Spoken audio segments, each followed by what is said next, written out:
سورة انفال آیات نمبر 1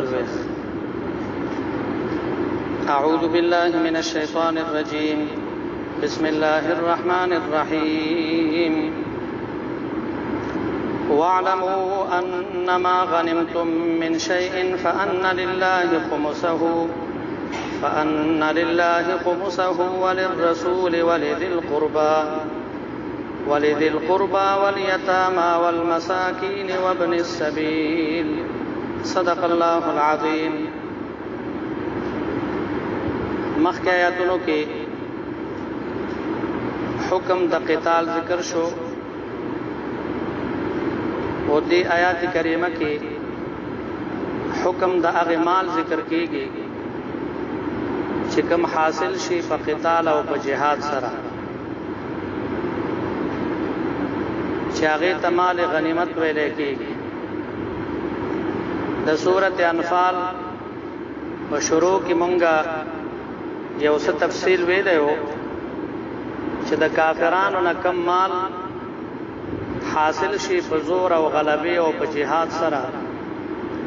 ناغه ته مال غنیمت ویل کېږي. او چې کم مال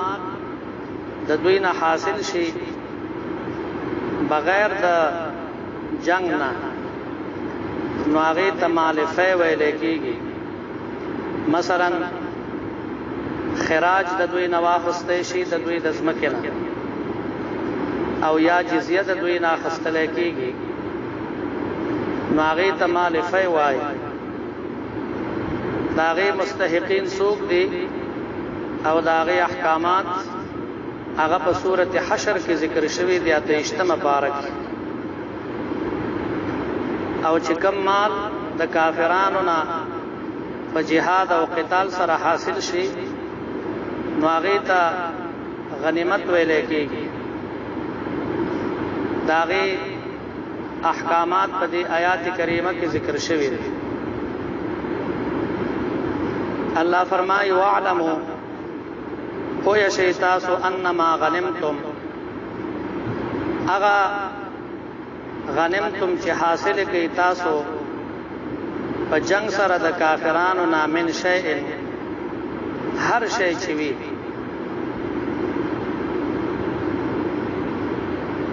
دنیا کې چې څه شی د چا سره دی او څه شی په دنیا کې موجود دی،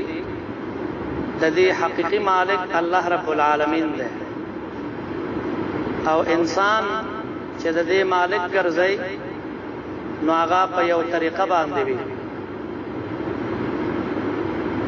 قران کریم کې سورۃ یاسین کې الله فرمایي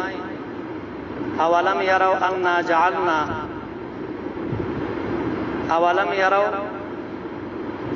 جعلنا الانعام څنګه الفاظ دي. الله فرمایي چې څنګه ساروی پیدا کړی دي او بیا هم داغه مالکان دا خلق جوړ کړی دي. نو ساروی الله پیدا کړی، مالک حقيقي الله دی، به انسان داغه مالک ګرځولای په یو طریقه باندې. نو دلته چې الله فرمایي مونږ دوی د دې مالکان جوړ کړی دي، نو معلومه ده چې اصلي ملکیت د دې خلکو نه ده بلکې د الله ده. نو دنیا کې چې کافران مشرکان اوسېږي، هغه د الله د دین نه باغیان دي او د اسلامی تعلیماتو نه باغیان دي. نو دغه باغیان په هر زمانه کې پیدا شوي دي. نو الله رب العالمین اول داغوی د اصلاح لپاره پیغمبران را لېږلي، آسماني کتابونه را لېږلي. کله چې باغی باندې د دوی اصلاح ونشي، نو بیا الله پاک حکم کوي پیغمبر ته چې د دوی سره قتال او جهاد وکړي. حکم د قتال او د جهاد چې راشي، نو دغه وخت کې د دې کافرانو جان او د دوی مال دا ټول مباح وګرځي، جائز وګرځي. بیا دا غي وینه تو یولم جائز دي او دا غي په مال باندې قبضه هم جایز ده. نو دا غي په مال باندې چې بیا کومه قبضه راځي نو هغه مال ته مال غنیمت ویل کېږي. دغه د کافرانو نه بچ کوم مالونه حاصل شو په مخکینی امتونو کې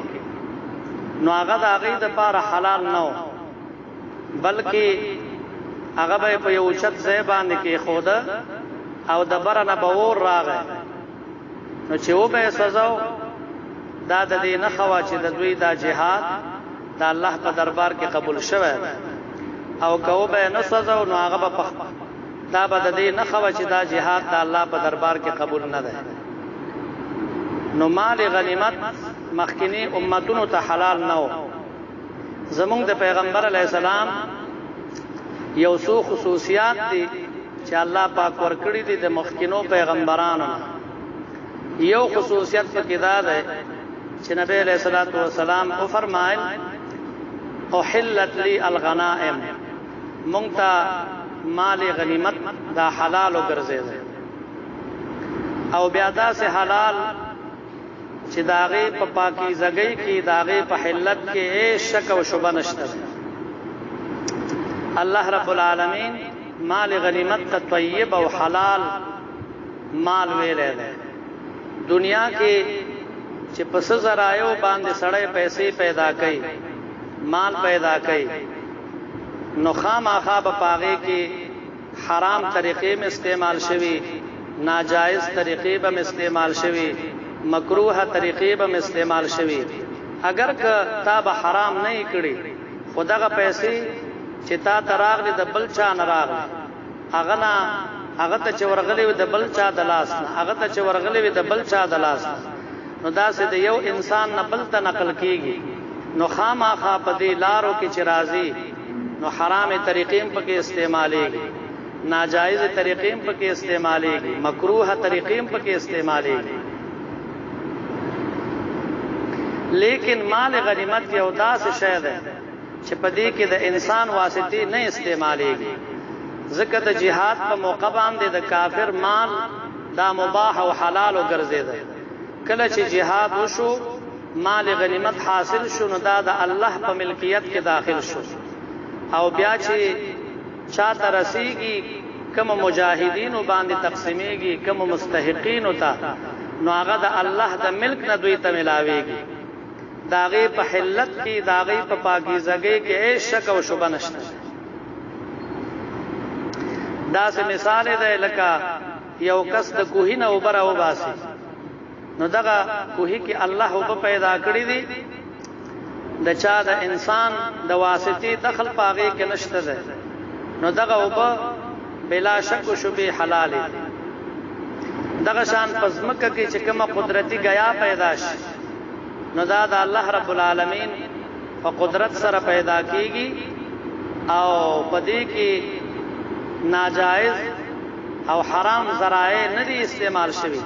دا ته چاته ترسيږي نو طریقې صرف پاکیزه ده، حلال ده، د الله د طرف نه ده. نو مال غنیمت اول نمبر حلال شی ده په ټولو اشیاء کې. الله فرمای واعلموا پویا شی انما غنمتم، یقینا اغا چې حاصل کی تاسو په جهاد سره د کافرانو نه من شیء سشی چوي. انما کی داما هم په عربی کې د عموم د پار راضی او من شیء کی بیا ډیر عموم ده. نو اشاره پکې دی ته دا چې دا کوم شی په مال غنیمت کې ملاو شي کاغل لګوي کډیر وي لګوي کډیر وي خو چې د اصول د شریعت مطابق تقسیم شي نو هغه ته حلال ده او که د اصول د شریعت مطابق تقسیم نشي نو هغه بیا لوی جرم ده. مثلا یو مجاهد ډیر خپل مبارزه وکړه، خپل جهاد وکړه په اخلاص باندې، خو مال غنیمت لا تقسیم شوی نه دی چې هغه ته یو شی ځان د پاره واخست. اگر کاغه یو ستنه ولې نه نو هغه د پاره حرام ده او د اورس کروټه ده. دا سه حرام ده چې د اورس کروټه ده او حدیث مبارک کې دې ته غلول ویلې شوی یو د عام انسان مال غلا کول دی هغه ته سرقه وای او یو غلول دی غلول د مال غنیمت نغلا کول دا ډېر لوی جرم ځکه پاغي کې د ډېرو خلکو حقونه شریکي نو کچرته ته یو کس نغلا وکي نو بیا که پخیمانه شي نو واپسیم آسانه ده معافي غختلم داغه آسانه ده خو چې د ډیرو مسلمانانو حق د هغې سره تړلی شوی هغه واپس کولم ګران دی او د ټولو نه معافي غوښتلم ګران دی نو دې وجې نه د مال غنیمت نغلا کول دا ډېر لوی جرم دی بهرحال الله فرمایي واعلموا پوه شئ انما غنمتم هغه چې حاصل کوي تاسو په جهاد سره د کافرانو نه من شیء سشی چوی الله فرمائے فان لله خمسه یقینا دے لله د الله تعالی د پارا خمسه پنځمه صداقه وللرسول او د الله د رسول د پارا ولذل قربا او د خپلوانو د پیغمبر د پارا والیتاما او د یتیمانو د پارا والمساکین او د مسکینانو د پارا وابن السبیل او د مسافرو د پارا مال غنیمت باغی کی پنځمه حصہ داغه احکامات دلته بیان شو چې داغه حقدار څوک پنځمه حصہ نو پنځمه حصہ چې تلری کی سلور حصے پاتې شو هغه سلور حصے داغه احکامات سری نو هغه په خپل د دې آیات نه معلومه هغه دا چې دلته پنځمه حصہ باغی کی اختیار د الله او د الله د رسول ته او د نبی علیہ السلام د خپلوانو او د مساکین او د یتیمانو او د مسافرو نو سلور حصے چې پاتې شوي نو داغه حکم په خپل معلوم شو چې هغه سلور حصے به مجاهدین او تملاوي او مجاهدین باندې با تقسیمېږي بیا چې د کم سړی سره اسوي فخوابا په جهاد کې اسونه استعمالېدل نو چې اسبي او مجاهدم وی ور سره نو داغه د پاره دوه برخې دي نبی علیہ السلام فرمای للراجل سهم وللفارس سهمان کم سړی چې بغیر د سورلې نه تلې jihad ته پیادل تلې نو داغه د پاره یو برخه ده او کم سړی چې سره د اس نه تلې نو داغه د پاره دوه برخې دي یو حصہ داغه او یو حصہ د اس بہرحال قرآن کریم کی د میراث مسائل چې الله ذکر کړي التا الله فرمای وورثه ابواه فلامه الثلث کله چې بچي وفات شي او داغه اولاد نه نو وارثان مور او پلار دي وورثه ابواه مور او پلار وارثان دي بیا الله فرمای فلامه الثلث د مور د پاره دریمه برخه ده